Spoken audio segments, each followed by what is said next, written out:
Dah 7 hari sejak bermulanya perang Israel-Palestin yang menyebabkan 423,000 orang di Gaza hilang tempat tinggal. Keadaan di Gaza sehingga video ni dibuat memang ibaratkan neraka duniawi. Saya petik beberapa laporan yang bercerita pasal situasi di Gaza. Sistem kesihatan dah pun runtuh, hospital melimpah dari wad sampai ke koridor dan katil tak cukup nak tampung keperluan ICU. Di hospital besar Al-Shifa ada yang perlu pembedahan tapi kena tunggu 50 pesakit lain selesai dulu. Bekalan elektrik, minyak dan air dah terputus, jadi korang bayangkanlah hospital yang bergelap. Tak boleh guna segala mesin nak selamatkan pesakit. Itu situasi Gaza sekarang yang ekonominya dah pun berkecai. Semua ni membayangkan persoalan sama ada perjuangan ni berbaloi ataupun tidak. Kita tak boleh lari daripada persoalan ini sebab ramai duk tanya benda ni, terutamanya dekat platform-platform lain yang tak berapa nak menyokong Palestin. Dan kita juga tak boleh nak berlindung di sebalik naratif. Kita wajib faham kualiti hidup di Gaza untuk faham nilai sebenar suatu perjuangan. Sebab kalau kita tak faham kualiti hidup di situ, tak akan mungkinlah kita faham apa yang tengah berlaku sekarang ni. Jadi korang hentamlah butang subscribe dan like video ni biar video ni sampai lebih ramai orang macam video eksklusif saya yang pertama tu. Sekarang ni, kualiti hidup, suatu definisi yang halus tapi sesuai nak bayang dengan segala masalah bekalan beras, gula dan juga bekalan air bagai. Nak faham perspektif Gaza, kita kena buka lembaran sejarah sejauh-jauh mungkin. Bandar Gaza tu sendiri bandar yang bersejarah, dah wujud sejak zaman Filistin lagi. Bagi yang tak tahu, Filistin adalah bangsa berasal daripada Laut Aegean. Mereka ni menghuni tanah Kanaan sejak 1175 sebelum Masihi, kira-kira 3200 tahun yang lalu. Lama kemudian Gaza menjadi medan pertembungan kuasa Yahudi Hasmonean dan juga musuhnya. Raja Hasmonean pada masa itu adalah Alexander Jannaeus yang berkuasa antara 103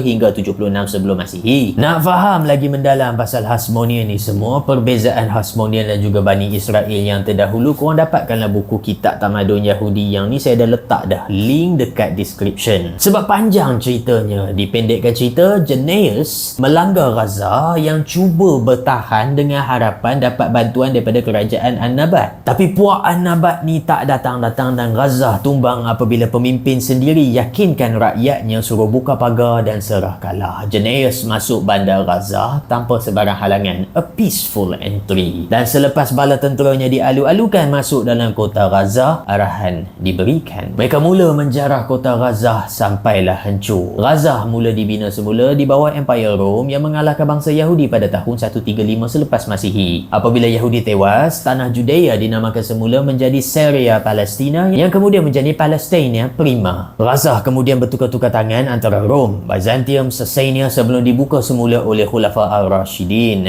Namun 300 tahun selepas zaman kekhilafahan sahabat baginda Nabi SAW, Gaza ibaratkan terbantut. Apatah lagi semasa zaman perang salib ketika Godfrey membangunkan Kingdom of Jerusalem. Percanturan geopolitik tanpa henti melambungkan Gaza sana sini selama 1000 tahun sampailah ke tangan British yang mengambilnya daripada Uthmaniyah. Uthmaniyah masa tu meletakkan Gaza dalam Ottoman Syria. British hantar mandat Palestin ni ke PBB yang kemudian membahagikan jadi Jewish Homeland dan juga Arab State. Usul ni tidak diterima Arab yang kemudian meledaknya perang 1948, tetapi perang ini dimenangi Israel. Apa jadi pada Palestin moden selepas Israel menang? Tebing barat diserap Raja Jordan iaitu Abdullah, yakni keturunan Rasulullah SAW. Maka Gaza pula diambil Mesir yang mengangkat seorang lagi keturunan Rasulullah SAW iaitu Amin Al-Husaini jadi presiden. Tapi saya kena kenalkan korang definisi penting sebelum sambung. Pertama, protectorate iaitu naungan. Kedua pula adalah occupation, yakni penjajahan guna kuasa tentera. Gaza dibuat naungan Mesir tetapi dilayan serupa dijajah sampailah tahun 1953 apabila Amin Al-Husaini diturunkan. Dan 6 tahun kemudian, Gaza diserap masuk dalam sistem occupation yang rasmi. Apa yang berlaku sebenarnya? Mesir dapat presiden yang baru iaitu Gamal Abdel Nasir yang menjadi seolah-olah cult of personality dan juga hero dunia Arab kerana berjaya sekolahkan Israel dalam Suez Crisis. Namun Gaza sebenarnya sedang menghadapi masalah kronik kerana ramai kat mandatory Palestin ni dah hilang tanah. Mereka ni tiada hak langsung kat Israel, jadi mereka kena cari tanah Palestin untuk hidup. Seramai 200,000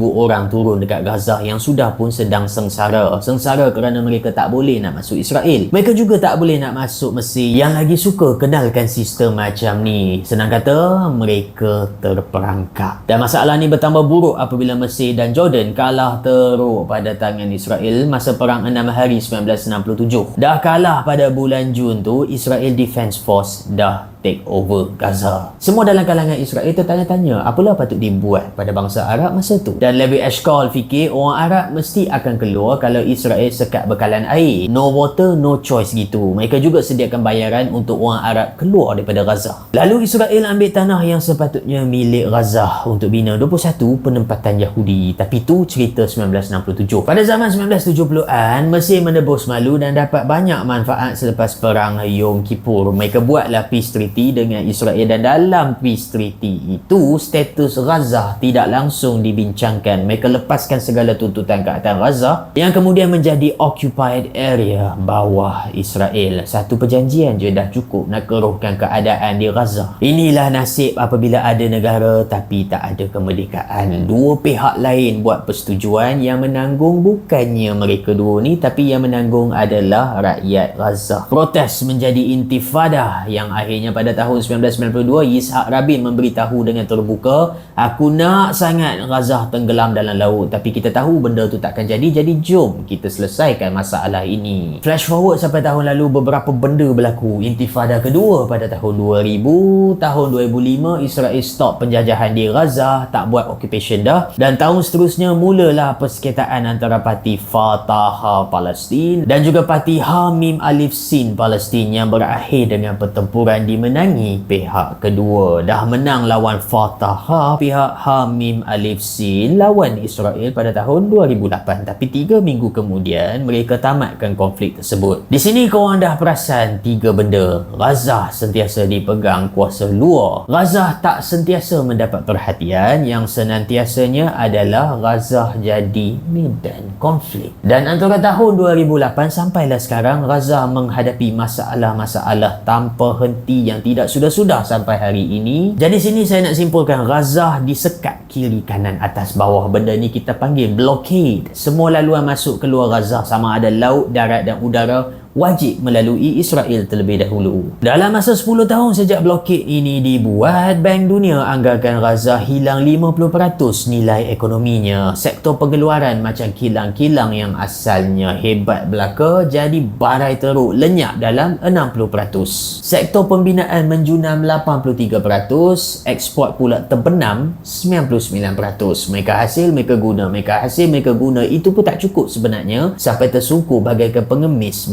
harapkan bantuan luar padahal berada di bumi sendiri. Saya guna perkataan pengemis tu untuk highlight kualiti hidup mereka, sahabat semua. Bukan niat nak menghina mereka. Kita tak boleh bermanis mulut untuk tutup realiti. Inilah keadaan mereka yang sebenar-benarnya. Sebelum perang yang sekarang ni, kadar pengangguran melambung hampir 50%. Majoriti anak muda yang tiada kerja, tiada peluang, tiada harapan, tiada pendidikan pun. Kadar kemiskinan tu sebenar-benarnya adalah semua 99%. Tapi definisi kemiskinan kat Gaza tu tak sama langsung nak banding dengan kita. Lelaki hidup susah, wanita hidup susah, anak-anak membesar dalam kesusahan yang sama. Poverty breeds poverty. Nak keluar Gaza pun tak boleh, dan kisah tak stop kat situ saja. The Guardian misalnya mendedahkan Israel hadkan kiraan kalori bagi setiap rakyat Gaza. Calorie count ni dibuat dengan cara mengehadkan pergerakan makanan. Ada makanan boleh masuk tapi terhad, ada yang tak boleh masuk langsung. Maka rakyat Gaza sebenar-benarnya lapar sepanjang masa. Ada hari mungkin mereka kenyang, tapi ada hari barangkali kurang makan. Dan sekarang ni kita boleh fikir sekejap, semua makanan yang kita bazir tu, makanan yang basi tidak dimakan, betapa sampahnya nilai makanan tu ketika kita ada limpahan rezeki. Dan kisah sekali lagi tak stop kat situ sahaja, sebab Gaza juga sengsara tanpa air. Betul, Gaza ada air, tapi bukan semua air tu selamat diminum. Menurut RAND Corporation yang terbitkan kajian, mereka mendapati sistem air Gaza ni sebenarnya bergantung pada air bawah tanah, aquifer macam tu. Baguslah kan mata air, tapi fikir sejenak dengan situasi berkemelut kat Gaza tu. Agak-agak korang air ni bersih ataupun kotor? Jawapan ringkas, kotor. Mata air Gaza ni dah pun ditembus air laut, jadi air tu dah tak selamat nak diminum, tapi mereka terpaksa minum lah. Tak cukup, mata air yang sama tu juga tercemar dek pengurusan kumbahan yang tak lengkap dari segi infrastruktur canggih. Air kumbahan masuk dalam air nak diminum, dan tak henti kat situ lagi. Penduduk Gaza berusaha hasilkan makanan sendiri dan mereka letak baja. Bahan kimia dalam baja tu run off masuk dalam mata air mereka. Jadi semua benda tu mereka sedang minum. Pendek kata, ekonomi hancur, makanan tak cukup, air pula tak selamat diminum. Dah jadi perkara biasa untuk rakyat Gaza susah bernafas,